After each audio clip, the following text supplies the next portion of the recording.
पाहुयात पुढची बातमी। शेजारच्यांनी चोरीचा संशय घेतल्याने एका निर्दयी बापानं आपल्या पोटच्या दोन्ही मुलींचा अमानुष छळ केला। त्यांना थेट उलटं टांगून ठेवलं, त्यात एकीचा मृत्यू झालाय तर दुसरी मुलगी बेशुद्ध आहे। सांगलीच्या आटपाडी तालुक्यातील घटनेनं अनेकांना हादरा बसलाय। काय घडलंय पाहुयात।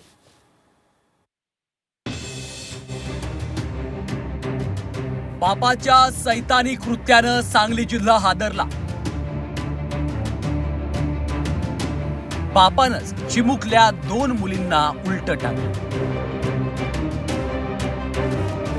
एकीचा दुर्दैवी मृत्यू, दुसरी मुलगी बेशुद्ध। एखाद्याला मुलगी झाली की आपण त्याला कन्यारत्न झालं असं म्हणतो। मुलीचा बाप होणं ही प्रत्येकासाठीच अभिमानाची आणि आनंदाची बाब असते। मात्र एका किरकोळ कारणासाठी एका बापानं आपल्या पोटच्या दोन मुलींना टांगून ठेवलं आणि त्यात एका मुलीचा दुर्दैवी मृत्यू झाला। सांगलीच्या आटपाडी तालुक्यातल्या बनपुरी या गावात माणुसकीला काळीमा फासणारी आणि हृदय पिळवटूनणारी घटना घडली आहे। केवळ चोरी केल्याच्या संशयावरून दोन निष्पाप चिमुकल्यांना उलट टांगून रात्रभर त्यांचा अमानुष छळ झाला। या क्रूर अत्याचारात 10 वर्षीय सानिकाचा मृत्यू झाला तर तिची 11 वर्षीय बहीण अनुजा गंभीर जखमी अवस्थेत रुग्णालयात उपचार घेतेय। या घटनेमुळे संपूर्ण परिसर हादरला। नाना यमगर याच्या दोन्ही मुलींवर शेजारी राहणाऱ्या एका कुटुंबानं चोरीचा आळ घेतला।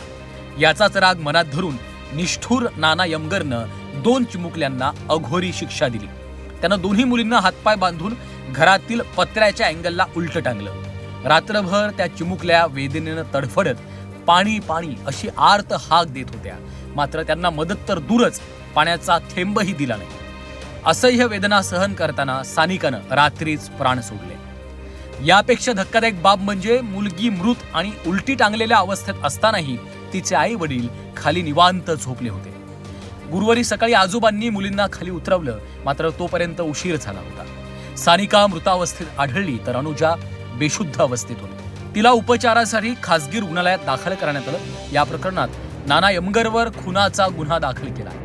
अनुजा यमगर ही गंभीर जखमी झाली असून तिला जीवे ठार मारण्याचा प्रयत्न केला असल्याने तिच्यावर आटपाडी ते उपचार चालू आहेत। ऋतुजा यमगर हिला हातपाय बांधून लटकून जीवे ठार मारून तिचा खून केला असल्यामुळे तिचं पोस्टमॉर्टम करून प्रेत नातेवाईकाच्या ताब्यात दिले आहे। आरोपीविरुद्ध गुन्हा दाखल करण्याची प्रक्रिया चालू असून गुन्हा दाखल होऊन पुढील तपास करत आहोत। दुसरीकडे निर्दयी बापाकडून आपलं कृत्य लपवण्यासाठी सानिकावर अंत्यसंस्काराचा घाट घालण्यात आला। गुपचूपपणे अंत्यसंस्कार करण्यात येणार होते, मात्र तिकडे रुग्णालयात उपचार घेणारी अनुजा शुद्धीत आली आणि तिनं बापाकडून करण्यात येत असलेल्या अमानुष छळाचा पाढा वाचताच डॉक्टरांच्या पायाखालची वाळू सरकली। पोलिसांना ही घटनेची माहिती दिली। मग पोलिसांनी थेट बनपुरीत जाऊन अंत्यसंस्कार केला जाणाऱ्या सानिकाचा मृतदेह ताब्यात घेतला आणि शवविच्छेदनासाठी पाठवला। या प्रकरणात निष्ठुर बापाला अटकही करण्यात आली आहे। सरफराज सनदी, झी 24 तास, सांगली।